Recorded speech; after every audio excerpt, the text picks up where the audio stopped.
Ms Finlayson says the Community Arts Centre in Newcastle is essential and should be maintained.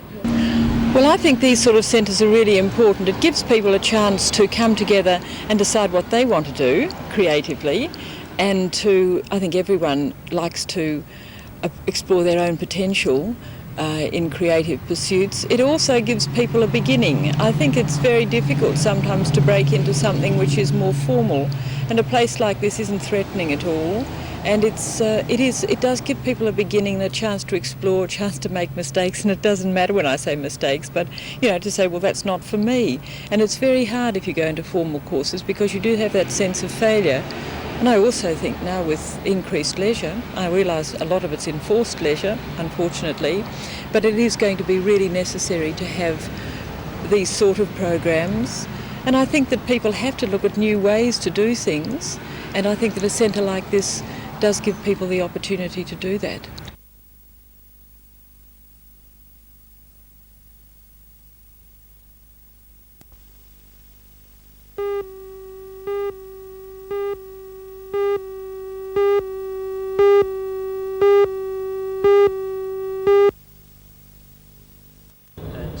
Ken Kaiser, who has been retained as the KB team's coach, says all the players have agreed to cuts in wages. The players' attitude, Janelle, has always been that they're paid to play football. The administrators are paid to look after they voluntarily look after the financial situation of the club, and they've had to make cuts so that the club can exist. The players realise this, and while it's hard to take at first, they've accepted it and they want to get on with the job. What kind of cuts have the players incurred? All I could say was it's substantial cuts, but I believe that the way the new board is talking and the way some members of the old board are talking, that by the end of the year the cuts will not be that great.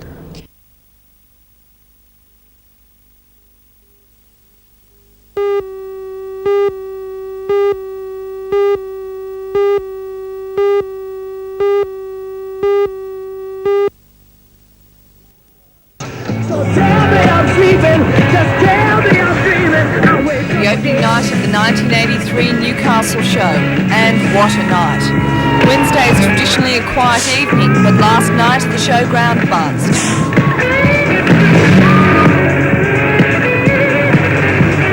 The sideshows were a blaze of colour, with stuffed toys the reward for trying your luck. They have an evergreen appeal for young and old, but it was even more difficult to resist the lure of the flashing lights and fast rides, and some of us didn't try. We're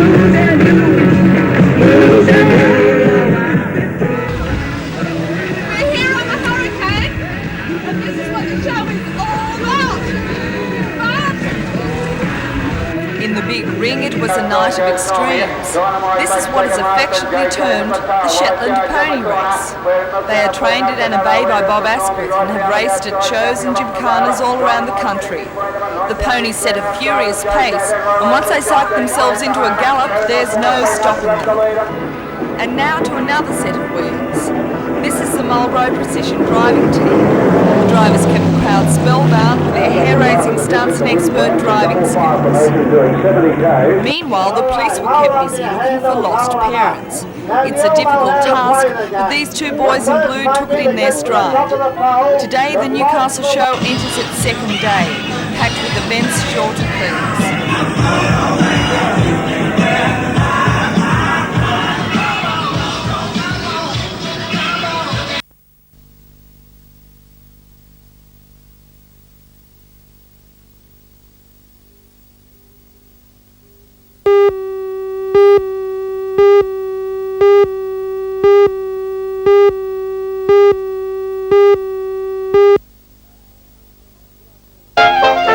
Good afternoon, John Lloyd Green with you once again from the Newcastle Showground. I guess one of the things that really make a show is the sort of the busking atmosphere that so many people provide. And I mean, you've got the exhibits in the pavilions, but some people take their exhibits or their message to the footpaths, and it's effective, as you can hear and you can see.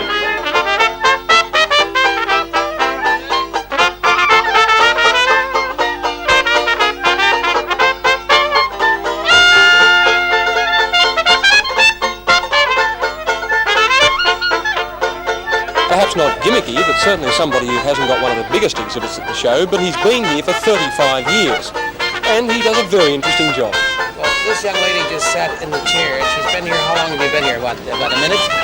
And I've taken a pair of scissors, a piece of black paper, and I just look at her from now and then, and as I glance at her, I create a likeness of her profile in silhouette. And of course, there are many things to buy at the show, ranging in all sorts of weird, wonderful things. Madam, what are those things on top of your head? They're antennas. You really look attractive. Thank you. Has anyone ever told you those antennas really do something for you? No, I mean that. Yes, well, no, nobody. Would that be the highlight of the show for you this year? Oh, definitely. I think if I had got these antennas and this waffle, look, surely it would be very dull. Well, perhaps above all, and pardon the pun, the weather today has been extremely good for show organisers and the show goers. There's been a constant stream of people through the gates today, and many who are now coming through are obviously going to be entertained by the full range of events in the ring tonight. And they include the Shetland Pony Race, the Tug of War Championships, the Skydiving Exhibition, and the New South Wales Police Musical Ride, and many more trotting events. This is John Lloyd Green from the Newcastle Showground.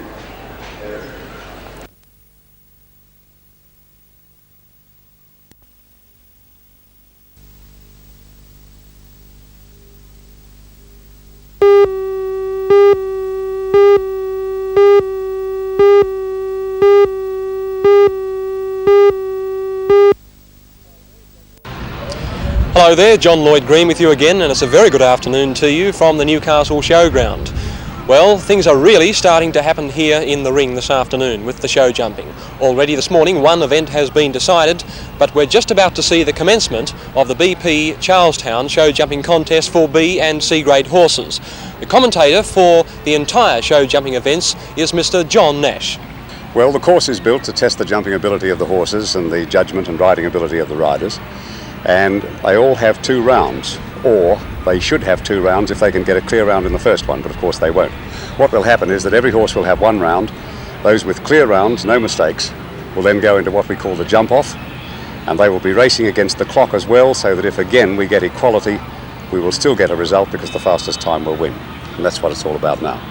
In matters of primary industry at the Newcastle show, many people may be wondering whether the drought has had much effect. Well, in some areas it may have slightly, but certainly not in the wool area. And here in the wool pavilion there's a fine exhibit of the crossbreds and merino fleeces here on display. And what wool pavilion wouldn't be a true wool pavilion without the ladies spinning? The grand champion fleece of the show this year was exhibited by the Newling family of Scone. Are people still showing as much interest in spinning as they did some years ago? Oh yes, more so. It seems as though it's growing in popularity. Why do you think it's growing in popularity? Because sheep are so cheap these days in the sale yards? No, I think women are becoming more aware of the things they can do with their time. That's if they've got the time. Takes a bit of time, doesn't it? Oh yes, but you leave other jobs and do your spinning. There's really so many interesting things to see and do at this year's Newcastle show, and I'll be back at about 5 o'clock today with another report from the Newcastle Showground.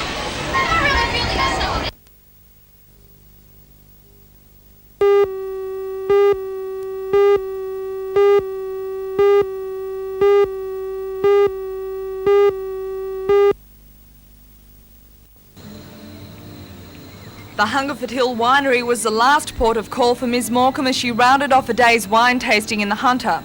As a master of wine, she can pinpoint a wine's type, age and origin from its aroma and flavour. And she says she's most impressed with the wines in this area. I'm very impressed with the quality of the wines from this region. They're perhaps the wines I know best from Australia. I've tasted a fair number of Australian wines over the years. And I'm very pleased to see some new developments in winemaking here in the Hunter, especially in red winemaking.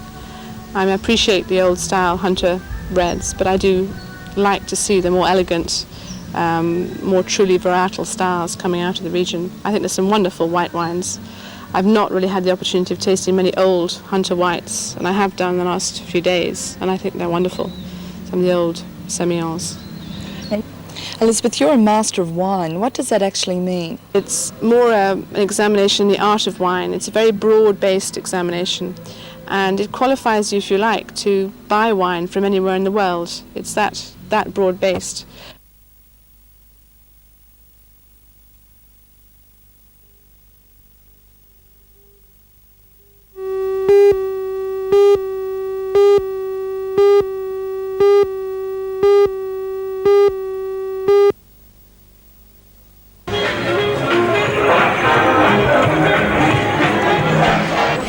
That's what shows are made of, and the Newcastle show certainly wasn't short of them last night. Officials say their gate takings are 40% up on last year, and it's obvious to see why. The show is jammed with entertainment. Last night featured the police musical ride. The riders and their horses are from the Burke Street Police Academy in Sydney. The horses got their early training on the racetrack, and many of the manoeuvres they were undertaking last night in the big ring are part of their police work. Quite a few of the formations in the routine are used by the Marlboro Precision driving team, and this is what it looks like from behind the wheel.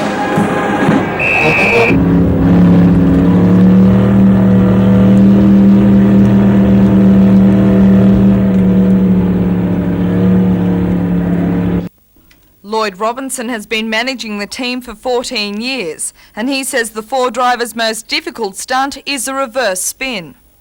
What kind of experience do the drivers have? Well, the drivers all come from car rallies, so that's where they started their motorsport, and consequently they're used to driving on dirt fast, and they've all got plenty of experience, and they're successful competitors in Queensland.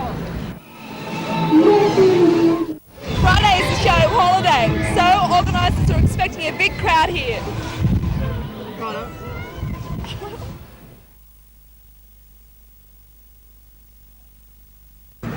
Right.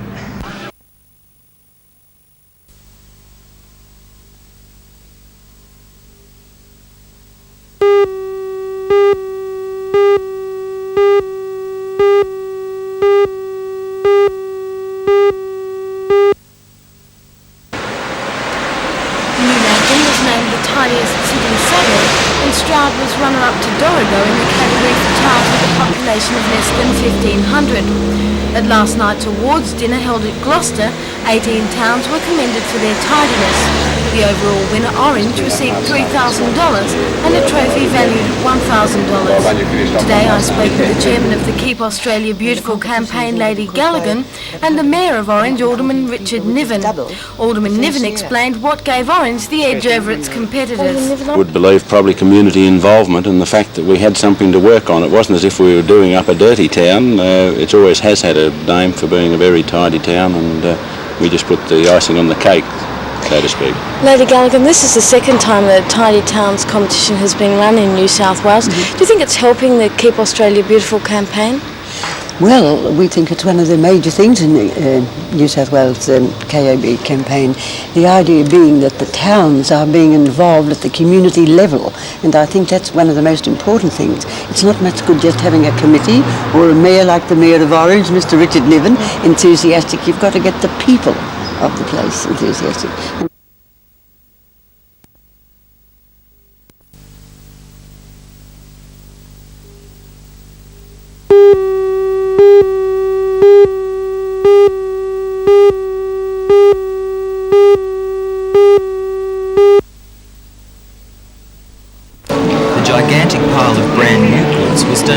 Business houses throughout the Newcastle area. In total, products worth more than $50,000 have been donated, ranging in scope from cotton buds to a photocopier worth $5,400. There will be something at the auction for every taste. For the connoisseur, perhaps, there is this statuette of Captain James Cook made of fine-bone china. Perhaps the family need a new television, or a stereo, or a video recorder, and the children will claim to have this BMX bike bought for them. One item likely to create considerable interest when it is auctioned is this stunning pendant, an aquamarine stone surrounded with diamonds and hanging on a white gold chain. It is valued at a tiny $3,000. The Garden City auction for the Telethon starts at 1 p.m. on Saturday the 12th of March.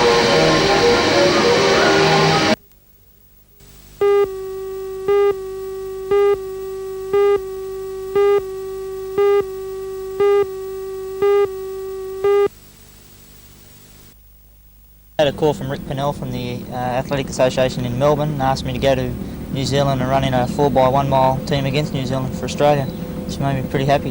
Is this the first time you've represented Australia? That's right, Mike, yes.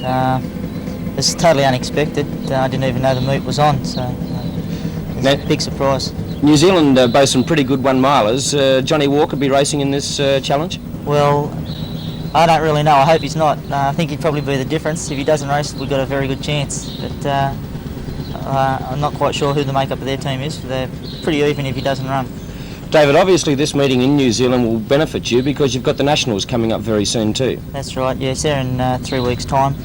Actually, it's pretty good time for a race. I need a good hard run. There's nothing between now and the Nationals, so it's coming at an ideal time, and it should top me off nicely for a good run down there.